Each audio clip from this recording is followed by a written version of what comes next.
अस्सलाम वालेकुम दोस्तों, आज की जो अगली खबर है वो है पाकिस्तान तोबा टेक सिंह से। आप सबसे पहले ये वीडियो देखें और इसमें फ़ैसला करें कि ये आखिर हमारी जो कौम है, हमारा जो मुल्क है वो जा किस तरफ रहा है। ये दोस्तों दो बच्चे हैं जो कि गली में खेल रहे थे और उनकी आपस में लड़ाई हुई, उनका आपस में झगड़ा हुआ। छोटे बच्चे जो स्कूल जाते हैं, बिल्कुल अभी उनकी उम्र बताई जा रही है तकरीबन 4-4, 5-5 साल, बिल्कुल छोटे बच्चे थे और गली में खेल रहे थे। तो वो आपस में उनका झगड़ा हुआ है और एक का जो वालिद है वो आ गया, उसने दूसरे बच्चे के थप्पड़ लगा दिया, उस वजह से झगड़ा शुरू हुआ है। तो अभी तक ये देखें कहाँ की कहाँ ये बात पहुँच गई है। और अभी की जो न्यूज़ आ रही है उनके मुताबिक 6 बंदे जो हैं वो हॉस्पिटल में हैं। जो 2 बंदे हैं उनकी हालत बहुत ज़्यादा इस टाइम ख़तरनाक है, बहुत ज़्यादा सीरियस है और उनके जो बचने के चांस है बहुत ही कम है, यानी कि उनको इतनी ज़्यादा चोटें आई हैं।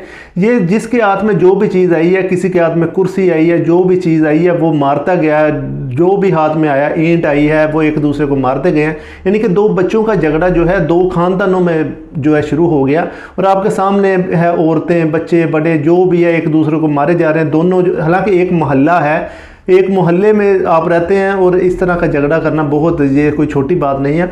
इसमें दोस्तों हमारी जो गवर्नमेंट है उसका भी बहुत ज़्यादा किरदार है। ये लाजमी नहीं है कि ये अवाम की वजह से, ये हर बंदा घर में बैठा हुआ है, ऊपर से बिजली नहीं होती, कई दफ़ा जो बाहर बच्चे जो हैं वो तंग करते हैं माँ बाप को, माँ बाप कहते हैं बाहर जाके खेलो, उनका जो है लहदा ही झगड़ा शुरू हो जाए। और ज़हनी जो है टॉर्चर गवर्नमेंट हमें बहुत ज़्यादा कर रही है। और इसके अलावा महंगाई ने जो है अवाम का हर टाइम जो है दिमाग ख़राब किया होता है। तो कोशिश किया करें कि ये जो बच्चों का झगड़ा है या इस तरह का कोई भी है उससे इज्तनाब किया करें, यानी कि जितना हो सके बचा करें। आजकल दोस्तों जो पाकिस्तान में सिस्टम चल रहा है, जो दौर चल रहा है, हर बंदा ही महंगाई की वजह से और दूसरे बहुत ज़्यादा मसले हैं जिनकी वजह से बहुत ज़्यादा तंग है। इसलिए आप जिसको भी छेड़ेंगे, जिसको भी किसी भी किस्म की बात करेंगे तो समझें कि आपने लड़ाई जो है अपने गल ले ली है।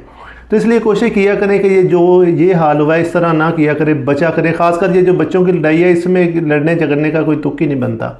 तो ये देखें दोस्तों कहाँ की बात कहाँ तक पहुँच गई।